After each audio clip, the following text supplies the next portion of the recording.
We are going to learn the second half part of the chapter graphical representation of motion by distance and time graph. When you say the change in the position of a body with the time which is represented in a distance and time graph, we say that on x-axis you're going to plot time and on the y-axis you're going to plot the distance. As we know, to make a graph we can make a graph in an easy method. In your textbook page number 5, you can see a table given over here in which the first column is of a time and the interval of the time is 10 seconds after every number. When you see the distance, the interval of the distance is of 15 meters. So you are going to plot a graph on your graph paper. Over here it is in your textbook. You can see in the distance, meters is plotted on the y-axis, whereas the time on the x-axis.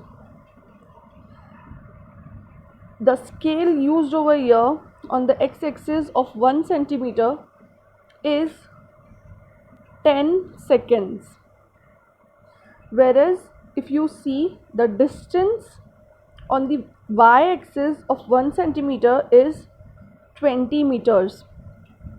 When you are going to divide this 20 meters, means 1 centimeter having 10 lines, by 2, you're going to get each line of your graph as the 2 meters.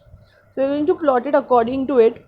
In this image you can see I have plotted the graph on a plain paper. You can plot it on your graph paper. The first point is 0, 0. The time is also 0 and the distance is also 0. But the second one is time is 10 and distance is 15. So on x-axis you're going to take 10 and on y-axis you're going to count each line by 2 and it will become 15. Where you get a 15, you're going to plot it vice versa. Then on the third one the time is 20 seconds, whereas the distance is 30 meters. So you're going to plot again a graph. On the x-axis you're going to consider 20 and on the y-axis you're going to consider by each single line of the graph as a 30. You plotted again a second point, and on the fourth one you're going to see it 30 and 45. So you're going to consider on an x-axis 30 seconds, whereas on the y-axis you're going to consider as 45 meters. Similarly, you're going to plot for each and every time and distance. You're plotting the graph as I have plotted on this paper. Now what you're going to do, you are knowing the formula for the speed, which is equal to distance upon time. Now when we wanted to measure that whether it is a uniform motion or not, we have to see whether the speed is constant after every interval or not. Like when I say you a point number 1, 2, 3, 4, by using the slope formula, that is y2 minus y1 upon x2 minus x1, we can find out the slope. Or in this formula you can apply the speed, that is distance 2 minus distance 1 upon time 2 minus time 1. You can see I have solved on this paper. As we are going to consider is the second point and the third point. The distance of the third one is 30, whereas the distance of the second one is 20. You're going to measure the time, which is 15 and 10. So 30 minus 20 is equal to 10 and 15 minus 10 is equal to 5. And here you get the speed difference of 2 meters. Again considering the another 2 speed, and you get again the same answer, that is 2 meters. So after every interval you will get the same answer, and which means that the speed is constant after every interval, so it is a uniform motion. Now we are going to see what is the graphical representation of non-uniform motion. When you talk about non-uniform motion, there is not an equal intervals of distance, whereas the time interval will be equal. In this image you can see that the difference in the time is after same intervals, whereas in the distance you can see the interval is not constant. The distance traveled by the object is not the same. As you see on the page number 6 of your textbook, the time mentioned over here is 0, 5, 10, 15, 20, 25, 30 and 35. So on an x-axis you are going to plot as 5, 10, 15, 20, 30, and on the y-axis, that is your distance, it is given as 0, 7, 12, 20, 30, 41, 50 and 58. This interval is not a constant intervals.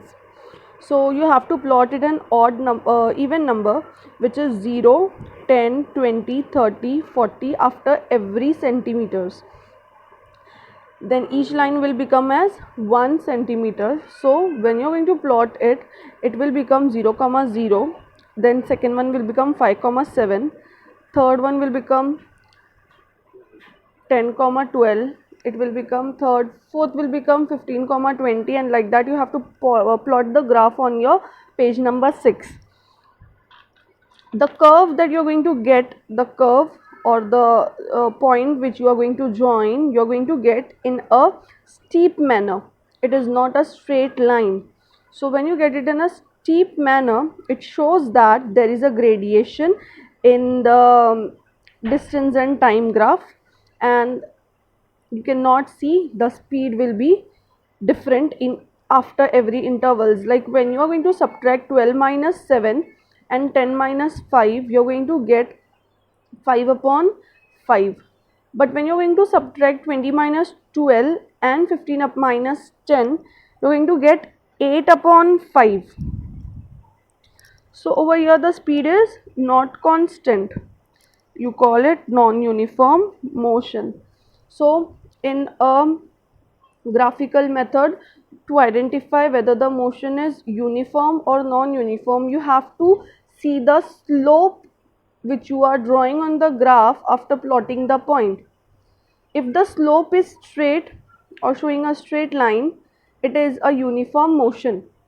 Whereas if you see the slope is showing a gradation means changes in the line, either it is a curve or it is a steep, so it is not a straight line, and you say that that type of motion is non-uniform motion. In your textbook you have to complete this activity, and you have to learn the definition for uniform motion and non-uniform motion. Now we are going to go with the another part of your chapter, that is a graph for velocity and time. A short revision of the definition of a velocity. Velocity is displacement upon time. It is defined as the distance traveled in a particular direction by an object in unit time. So the change in the velocity of a body with the time is represented in the graph given in this image. On x-axis time is plotted, and on y-axis velocity is plotted. So the first condition, if a body moves with uniform velocity, the graph will be a straight parallel line to the x-axis. This is because the velocity does not change with time. After every interval of time, the velocity is the same. That is, over here in this image you can see it is 20 km per hour. The formula to determine the distance traveled by the body from point A to point B with the velocity of 20 km per hour, it has been stated as V is equal to S upon T. Now if I want to find the distance, I am going to rearrange this equation.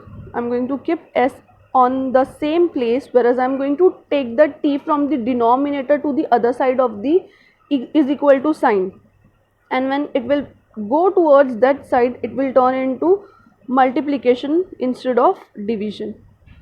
So you are going to see it S is equal to V into T, the formula of this distance. Here the S is represented as distance. So if you find a straight line which is parallel to x-axis on your graph by plotting the point, you call it as a uniform velocity. But on a graph, if you are getting an increment in velocity and a decrement in velocity, the line will not be parallel to x-axis, which states that it is a non-uniform velocity. The object or the body of a moving object is not in a uniform velocity, that is non-uniform velocity.